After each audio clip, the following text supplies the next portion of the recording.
Buenas, buenas, ¿cómo están? Esperemos que muy bien. Los voy saludando mientras se terminan de sumar las personas que falten.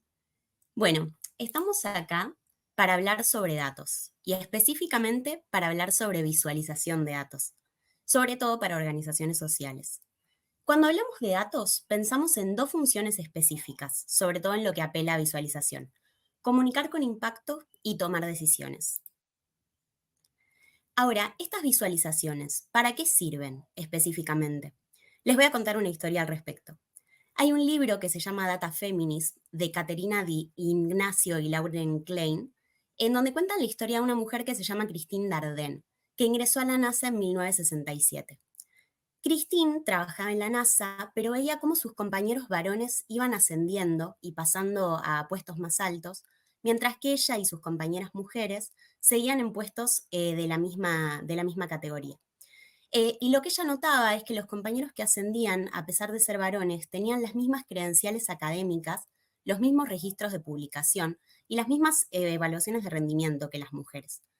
Entonces, lo que ella decidió hacer fue ir y comentarlo con su jefe, que menospreció la situación. Pero Dardenne conocía a una mujer que se llamaba Gloria Champagne y que trabajaba en la Oficina de Igualdad de Oportunidades. Esta mujer llevaba años recopilando estadísticas sobre género, salarios y ascensos dentro del mundo laboral, y había ordenado esta información para generar estadísticas al respecto. Dardenne le pidió estas estadísticas que había generado y creó una serie de visualizaciones para poder comunicarle a su jefe que la situación que estaba atravesando no era una situación particular de ella, sino que era algo que se correspondía con la vivencia de muchas mujeres en situaciones parecidas. Al comunicárselo de esta manera, contándole con datos, con visualizaciones, generó un impacto en su jefe, que hizo que la toma de decisiones de él cambiara, ascendiéndola. En este sentido, podemos pensar que la función de la visualización de datos es el apoyar las historias que contamos, tener un mejor storytelling.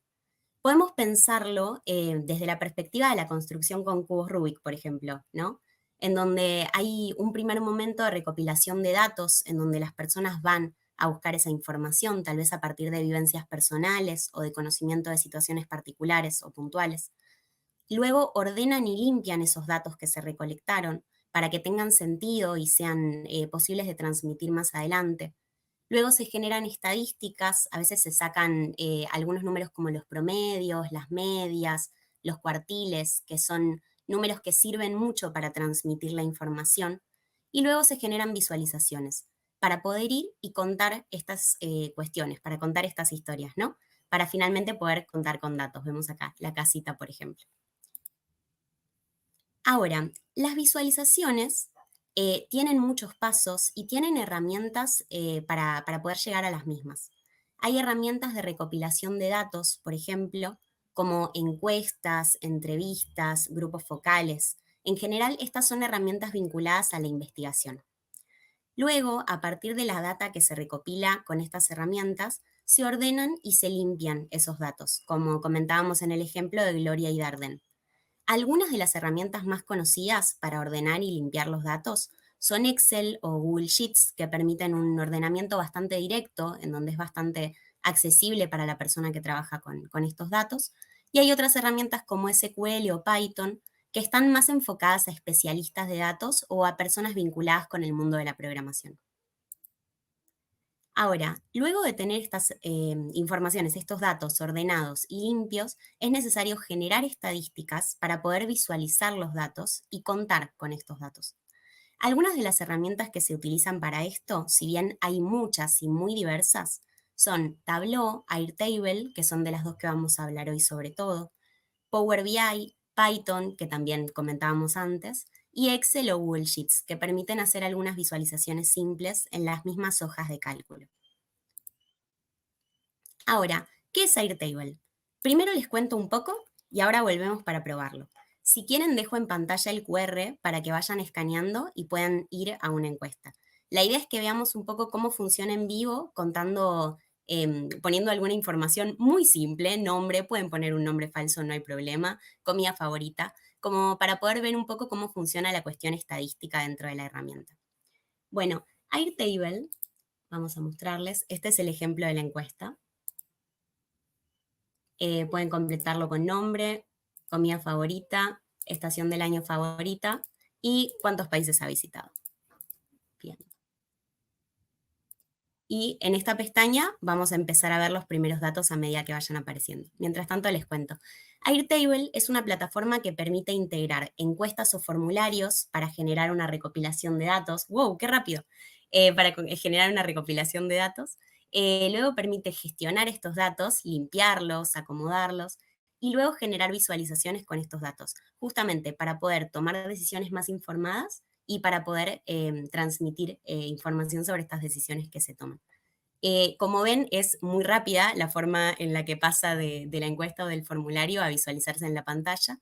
Y a partir de esta misma información se puede acceder a ver estadísticas como las siguientes, donde por ejemplo vemos que las estaciones del año favoritas varían entre verano, que al parecer es la que más gusta.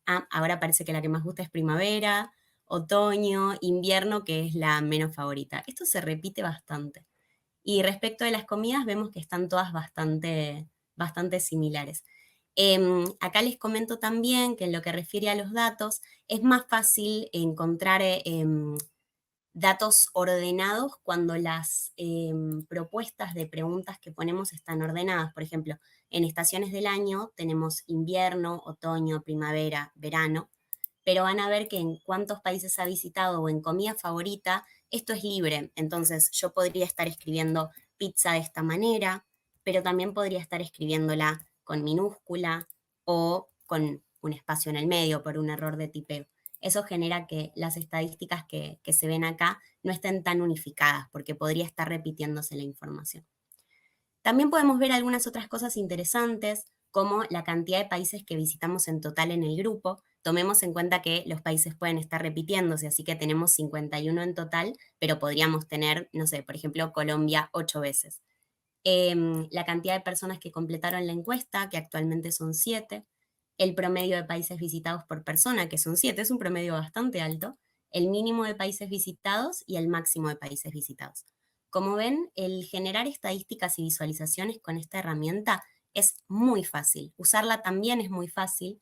Se puede ingresar desde airtable.com y crear una cuenta gratuita. Y si bien hay una versión de pago, tienen descuentos en general para organizaciones, lo cual es bastante positivo. Bien. También para comentarles, es posible realizar visualizaciones con tablas de datos mucho más extensas, este es solamente un ejemplo, en donde la estructura es la misma que la anterior, pero con otro tipo de datos, organizados en este caso de otra manera. Acá la comida favorita, por ejemplo, es la pizza, la estación del año favorita es el otoño y varía. Bien, volvemos a la presentación. Esto es Airtable, que es lo que les comentaba recién, y hay otras plataformas como Tableau, por ejemplo, en donde se puede ver la misma información organizada de manera diferente. Y lo que tiene de interesante esta plataforma es que permite aplicar filtros. Esto quiere decir que si quisiéramos ver, por ejemplo, cuáles son las comidas favoritas de la gente a la que le gusta más el verano que cualquier otra estación, podríamos aplicar este filtro y veríamos que para la gente a la que le gusta el verano, la comida favorita es la pizza.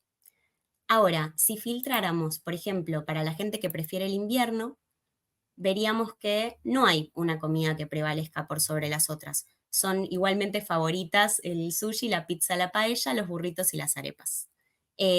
Acá también podemos ver la variación respecto a la cantidad de países visitados. Las personas que prefieren el invierno visitaron, bueno, estas son las personas específicas, ¿no? Pero 2, 3, 6 u 8 países, es decir, no vemos una relación muy grande entre personas que prefieren el invierno y cantidad de países visitados, porque varía bastante el número. Y también se puede filtrar, por ejemplo, a partir de países visitados, y podríamos ver que las personas que visitaron menos países, por ejemplo, en esta estadística, tienen preferencia por la pizza, igual que las personas a las que les gusta el verano. Estos datos son datos ficticios, por lo tanto no podemos extraer conclusiones de estos datos concretos, pero es muy útil para las organizaciones trabajar con datos porque si estos datos fueran reales podríamos estar sacando conclusiones como las que les acabo de comentar, pero en un contexto más realista. Bien. Ahora, un ejemplo del trabajo real con esta plataforma llamada Tableau son las visualizaciones que se hicieron sobre los Juegos Olímpicos del año 2020, que fueron realizadas por Grow en conjunto con Wingu.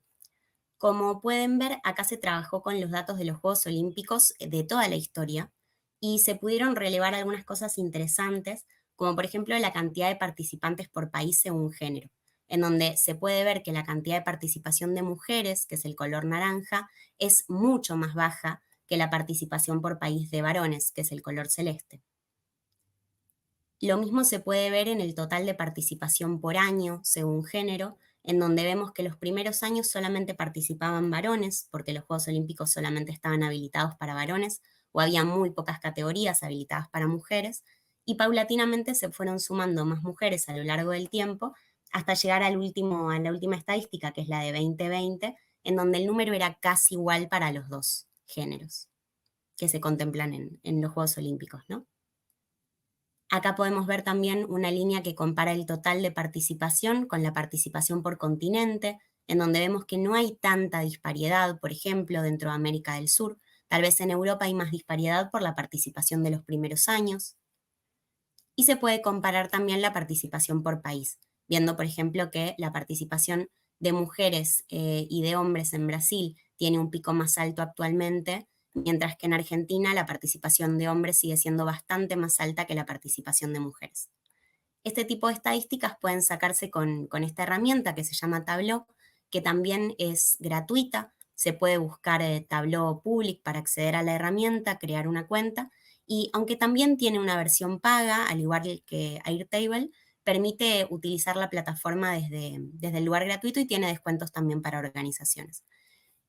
Si hablamos de pros y contras, volvemos a la pestaña principal, podemos pensar que Tableau permite realizar filtros y permite hacer cálculos y estadísticas más complejas, pero también es un poco más difícil aprender a usarla.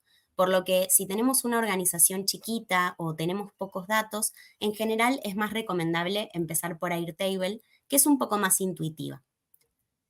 Igualmente, siempre está bueno tener en cuenta que las herramientas son muy diversas. Acá vemos solamente algunas, pero hay muchas más que estas.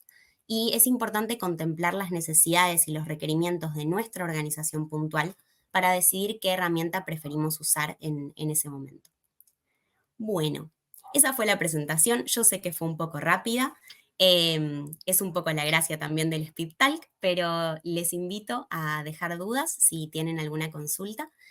También pueden dejar comentarios y si no, nos estaremos viendo en la próxima instancia. Se pueden dejar las dudas o comentarios tanto a través del micrófono como por chat, como si prefieren dejar alguna duda o comentario de manera anónima, pueden escanear el QR. Y un comentario más sobre la plataforma. Si van del lado derecho de la pantalla, abajo de todo, van a ver un dibujito como de hojas que dice recursos. Ahí también tienen los links para acceder a a las distintas plataformas que les fui mostrando recién, y también pueden acceder ahí para dejar las consultas que les hayan quedado. Vamos a ver.